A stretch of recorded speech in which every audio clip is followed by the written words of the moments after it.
Boa tarde ou boa noite, tudo bem com vocês, jovens? Vamos à nossa dose semanal de literatura.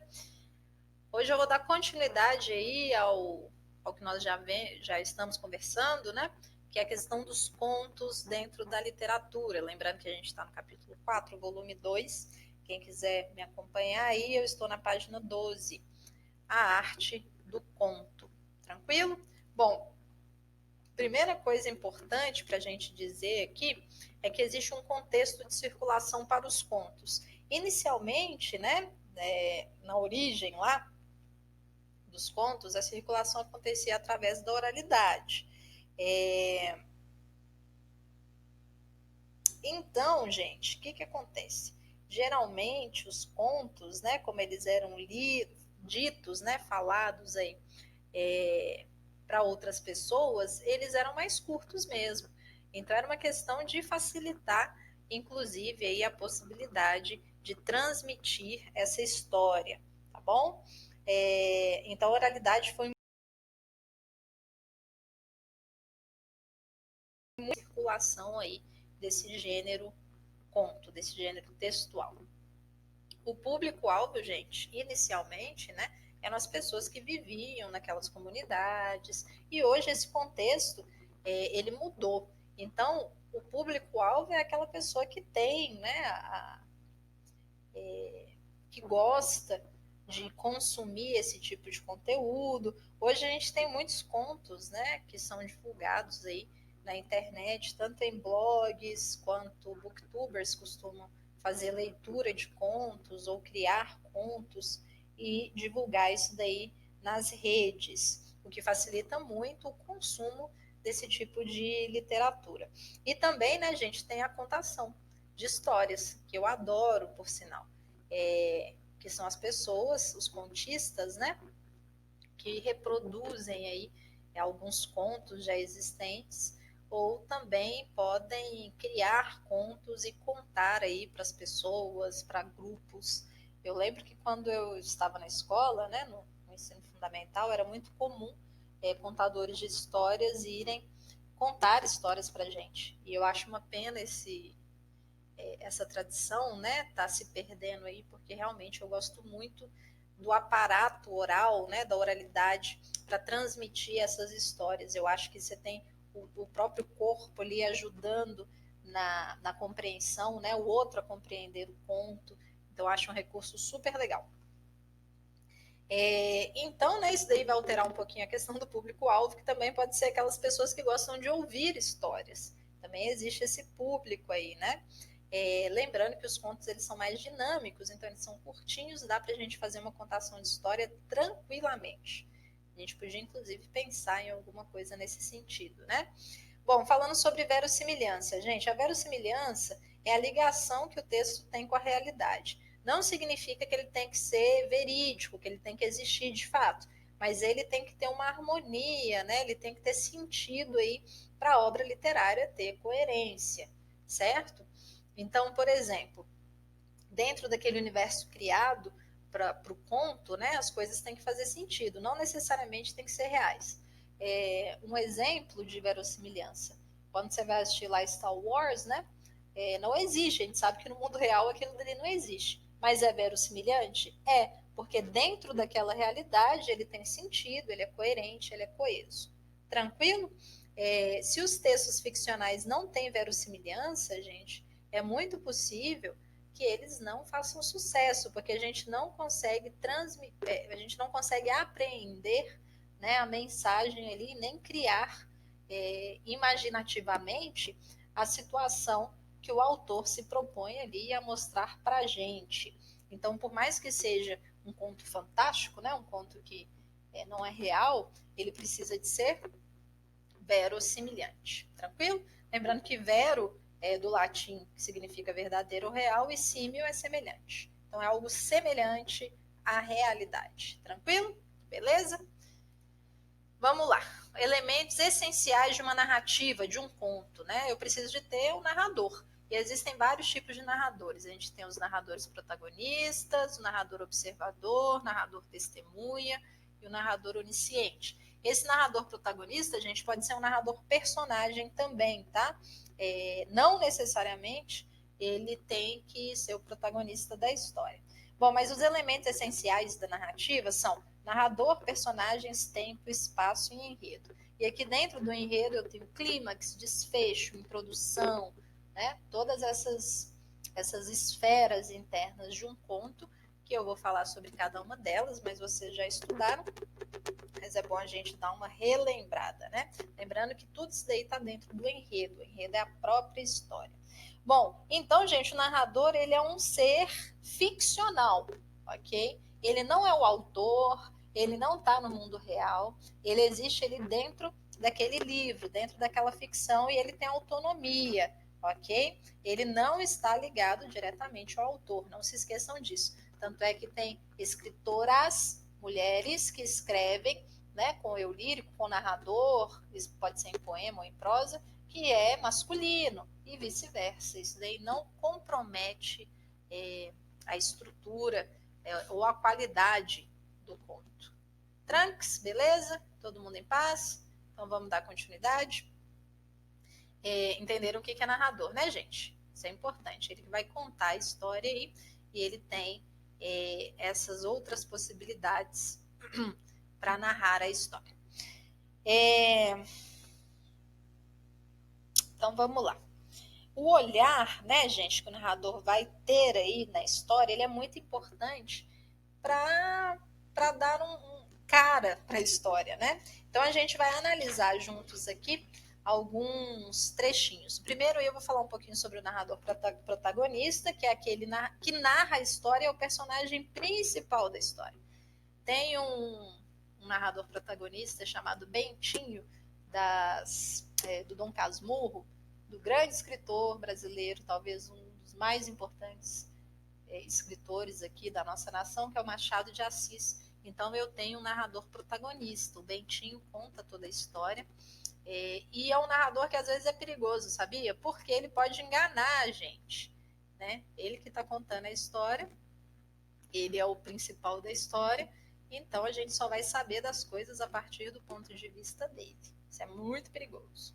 É ele que vai mostrar, né, o ponto de vista aí que ele quer que você acredite. Então é bom a gente ter uma certa desconfiança desse tipo de narrador. Não acreditar em tudo que ele fala. Inclusive lá no Dom Casmurro, né? O Bentinho, ele é meio questionável. Eu não sei não. Eu não acredito muito nele não. Então vamos lá, a gente vai ler aí um trecho. Quem quiser acompanhar está na página 14. De um conto do Drummond. Gente, eu tenho lido tanto conto do Drummond. Eu estou fazendo uma resenha de um material da prova do Cefet do Coltec e vai cair os contos do Carlos Drummond. Então está sendo bom aí para a gente analisar. Lembrando que foco narrativo pode ser em primeira ou em terceira pessoa. Se o meu narrador é o narrador protagonista, gente, qual que é o foco narrativo? Óbvio, né? Primeira pessoa. Ele tem que estar narrando, então só vai poder ser em primeira pessoa. Tranquilo? O conto aí, a primeira parte que a gente vai analisar, se chama A Salvação da Alma, e eu peço que vocês prestem atenção no narrador para a gente determinar as características aí, tá? A Salvação da Alma. Briga de irmãos. Nós éramos 5 e brigávamos muito, recordou Augusto, olhos perdidos num ponto X, quase sorrindo. Isso não quer dizer que nos detestássemos, pelo contrário. A gente gostava bastante uns dos outros e não podia viver na separação. Se um de nós ia para o colégio, era longe do colégio, a viagem se fazia a cavalo, 10 léguas na estrada lamacenta que o governo não conservava, os outros ficavam tristes uma semana. Depois esqueciam, mas a saudade do mano muitas vezes estragava o nosso banho no poço, irritava ainda mais o malogro de caça de passarinho. Se Miguel estivesse aqui, garanto que você não deixava o tizil fugir, gritava Edson. Você assustou ele falando alto. Miguel te quebrava a cara.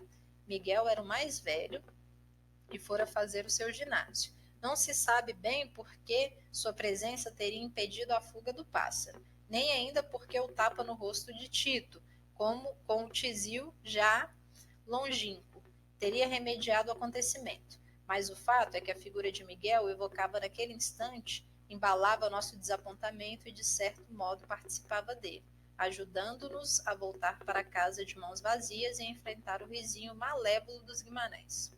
O que é que vocês pegaram hoje? Nada.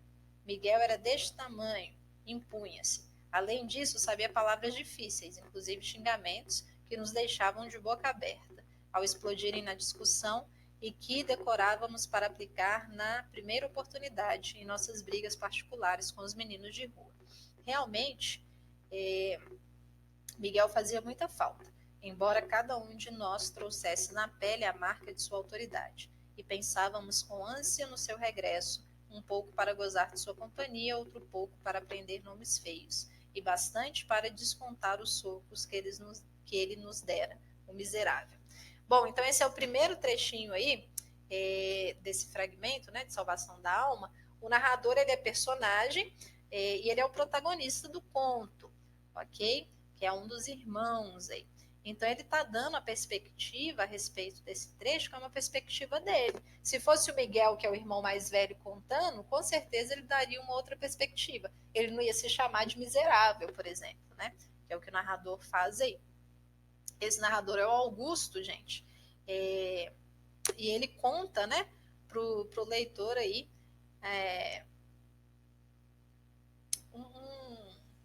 uma briga. A gente vai acabar de ler o conto aí, vocês vão entender melhor. Bom, agora o segundo narrador aí é o narrador observador. Então, o narrador observador, ele já vai ter um foco narrativo em terceira pessoa, porque ele está relatando os fatos, né? Ele está descrevendo as coisas aí para o leitor, e ele não vai mexer em nada da história, ele não pode interferir nas ações das personagens e nem no que está acontecendo. Tranquilo? E esse narrador, gente, muito importante vocês lembrarem disso, ele não conhece os pensamentos, ou ele não sabe das emoções ali das personagens. A gente vai ter um outro tipo de narrador para isso. Ele só observa e ele conta exatamente o que está acontecendo, tá bom? Então a gente vai ler uma retextualização do fragmento que a gente leu anteriormente ali, agora feita por um narrador observador. Vamos ver o que mudou. A salvação da alma. Briga de irmãos, eram 5 e brigavam muito. Parecia até que se detestavam, mas estavam sempre juntos. Miguel era o mais velho, estava no ginásio, por isso ia a cavalo 10 léguas na estrada lamacenta e deixava para trás a saudade dos irmãos. Quando Miguel estava por perto, tudo era diferente. Se um dos irmãos falasse alto e espantasse o passarinho, Miguel partia para cima e quebrava a cara dele. Havia entre os 5 irmãos e os Guimarães uma disputa constante. Qual família pegará mais passarinho? Miguel era enorme, sabia palavras difíceis, impunha-se. Era com ele que os demais irmãos aprendiam palavras difíceis e xingamentos que aplicavam em suas brigas particulares com os meninos da rua. Miguel fazia falta, apesar de todos trazerem na pele a marca de sua autoridade. Gente, olha o foco narrativo. Eram 5, parecia. Quem parecia, né? Ou melhor, quem eram 5? Eles eram 5. Então tá na terceira pessoa do plural. Foco narrativo em terceira pessoa. E aqui esse narrador ele só viu uma situação e tá passando aí o que ele viu. Tranquilo? Fácil, né? Então tem uma mudança aí, inclusive na forma com qual Miguel é descrito. Porque lá no anterior, né, no texto anterior, o Augusto mete a ripa no Miguel, né? Xinga ele, mas fala que gosta, mas ele traz as impressões dele aí sobre o Miguel. Tranquilo? Próximo narrador. Narrador testemunha, é aquele que participa da história, mas ele não é o personagem principal, né? O narrador personagem é o narrador testemunha. Geralmente, esse narrador testemunha, ele pode estar próximo ali do protagonista. E ele acaba vendo coisas que aconteceram na trama, mas ele não participa ativamente aí, da história, tá? Agora a gente vai ler um trecho aí de um conto que chama A Faixa Manchada, do Arthur Conan Doyle, que é sobre um assassinato. E tem um narrador testemunha. Aí vocês já imaginam, né, gente? É um assassinato com narrador testemunha. Vamos ver o que acontece. A Faixa manchada. Sherlock Holmes e eu tivemos dificuldade em alugar um quarto e uma sala na hospedaria. Ficavam no andar superior e da nossa janela podíamos ver o portão da Alameda que levava à ala habitada da mansão Stockmoran.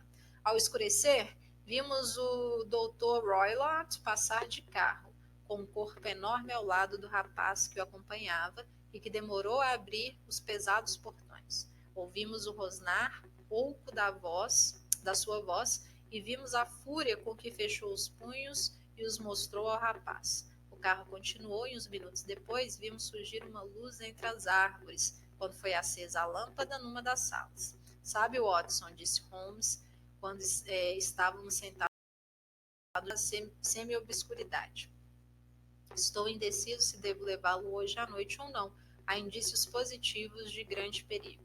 Posso ajudá-lo? Sua presença pode ser de alto valor. Então, certamente irei. Bom, então eu tenho uma personagem secundária aí, né, gente? Que é o caro Watson, que acompanha, né, as peripécias aí. Ele vê as coisas que o Holmes, o Sherlock Holmes, está narrando, está fazendo, né, está vivendo ali. Tranquilo? Então, ele é um narrador, testemunha. Isso é bem simples de entender, né? Lembrando aí que ele é bem próximo do protagonista. O Watson, vocês já devem conhecer, um grande fã aí do seu amigo detetive Sherlock Holmes. Depois nós temos o narrador onisciente. Gente, esse narrador aqui, ele sabe de tudo que está acontecendo, tá? Ele tem conhecimento de tudo que acontece na história. E ele não só narra a história, como ele também vai mostrar o seu próprio ponto de vista ali. Ele sabe o que está acontecendo na cabeça das personagens.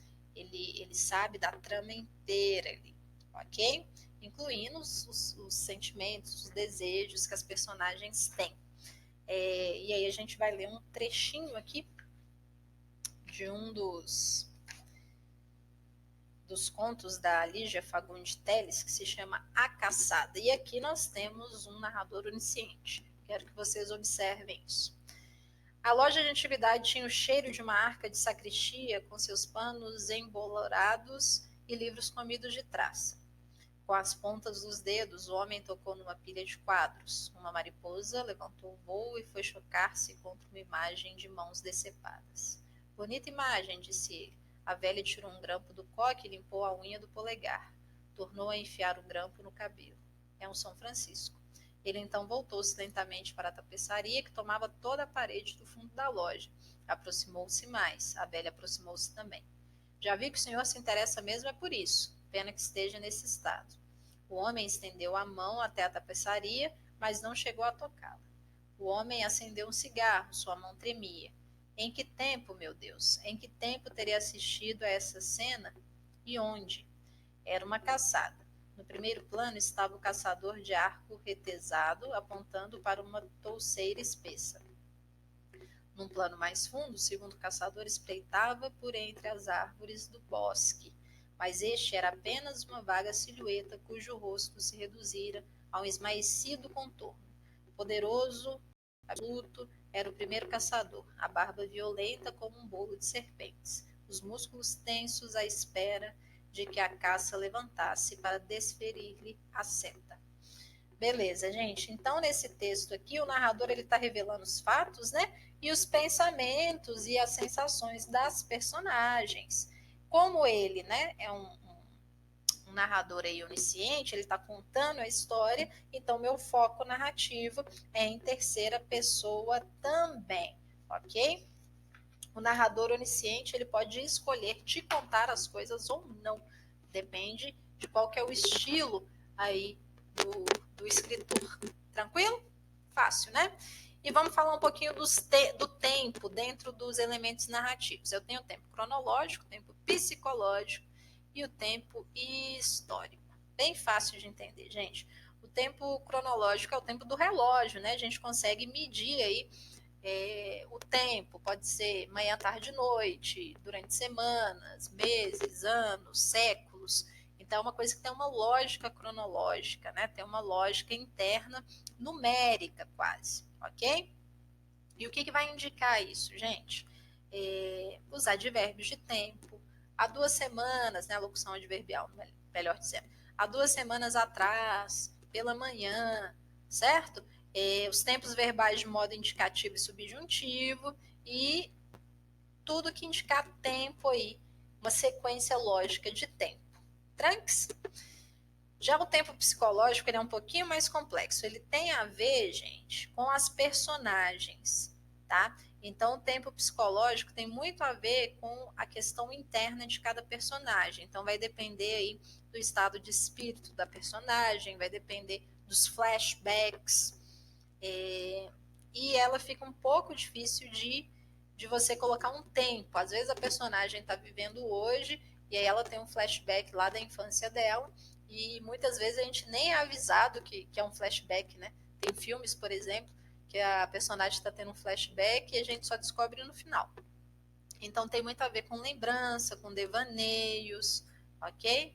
E o tempo psicológico ele está muito presente aí, por exemplo, em contos de suspense, de terror, de mistério. Tranks?